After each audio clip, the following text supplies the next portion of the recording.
the first area under opportunities that where we can see the biggest improvement is when we're trying to develop new opportunities.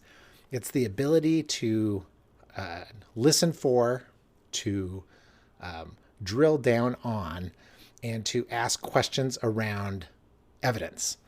And if we believe that evidence is, why do we believe this to be true, right? That's what the client is saying. So when the client says something like, I need to develop more opportunities, it seems like there's no questions to really be asked around that.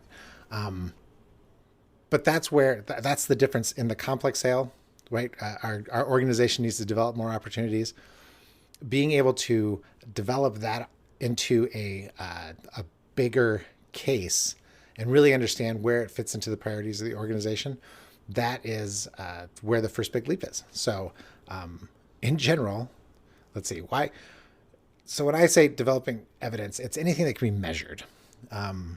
So if you're, an easy way to think about it is it's anything that your client needs more of or less of. Every organization measures something. What we're trying to do is we're trying to get good at finding out what it is that they're measuring and then asking questions around that. So we listen for what it is measured. And the reason that that's important is because since they measure something, that's generally how you're going to be measured on the back end. So if you consider a complicated sales cycle and you say, okay, so we spend months with this client developing this opportunity, really understanding their needs, understanding their problems, knowing what results that they're after. We've got the whole thing. We're working it into this proposal. At that proposal moment, when your proposal starts being circulated around the organization, the first thing they're going to look for is what, right? They're going to turn to the back page or wherever you put it, and it's going to be, they are going to look for the investment, right? Because then they want to go back and they want to look for the return on investment. When we are trying to develop evidence, the reason we're trying to develop evidence is because in most sales proposals that I've seen, the only numbers that are in the proposal is your investment. It's not even any numbers on their side. So if yours is the only number that's on there, that's all they have to go on, right? So they can see the investment, but they have no idea what the return is. So the evidence that we're after is evidence of that return, and it helps them make a better decision, right? I'm not saying that we're trying to do some quick math that fakes people out, because the reality is those numbers need to come from them. If they come from you, nobody believes them.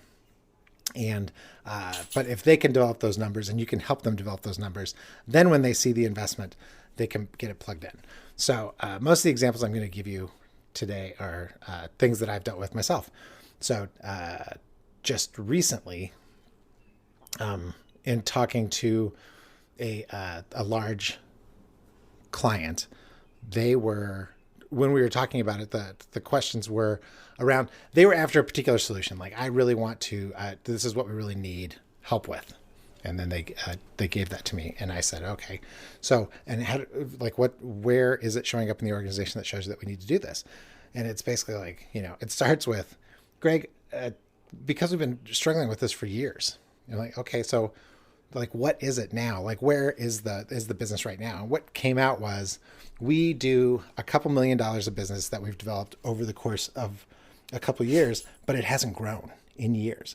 And not only that, as we started talking about it, it was every piece of the business that has come in, every piece of that business originated from the clients. So the clients were coming to them with this piece of business. And their question is how do we grow this? Because we don't know that it's sustainable, that that clients are going to be looking to us for this information. So how are we going to be getting it going forward? It sounds like a nice opportunity, but it wasn't until we could get into the numbers, which is what is it now, right? So once you could define that number, $2 million a year is the run rate, then what do you want it to be? Well, we really think that this is a business of the future. This should be a $10 million business. right? And my question to them is, well, okay, so if that's what kind of time frame are we talking about? So that's over, let's say, 5 years, he says, that we think that this should be developed. So when we start putting that number together, then the opportunity becomes the difference between today and the difference between the future. So even if we take a regular ramp up of 2 to 2.5, then to 3, then to 4, right? You start adding those things up over the course of 5 years, and this becomes a multi-million-dollar opportunity. To me, it's one thing to think it, but my goal, my objective is to get them to express it. So when he says, right, so the numbers, the trick is not to do the numbers yourself, but just be kind of bad at math. So easy for me because I get to say, oh, you know what? I'm just not great at like head math. How much is that? And then when they throw it out, be conservative. One of the great salespeople that I follow who sells a lot of consulting is Alan Weiss. And Alan Weiss likes to say, once you have their number, check for the accuracy of it. And so in this case, he did say, you know, this is easily a $5 or $6 million opportunity over time. Then once he has expressed that, take half of it. And then that becomes the number that you work forward with. So you can become conservative, but still show that when they finally get around to considering the investment versus the return, there is a big value exchange there that helps them move forward. Because I'm not going to be able to give them that business, right? They have to do most of the work, but I can help contribute to getting there. And right now they're stuck. So in many ways, what I have to offer them, that way to get unstuck on this piece of business is almost as valuable as the $6 million that they're eventually going to be able to get, but they need to do a lot of things right in the between time. And it won't be, and unfortunately I won't be there to help with it because that's not what they need. They just need some ideas. They're very capable and they'll be able to get there themselves. So that's the first one. The first part of uncovering more opportunities is getting really good with evidence.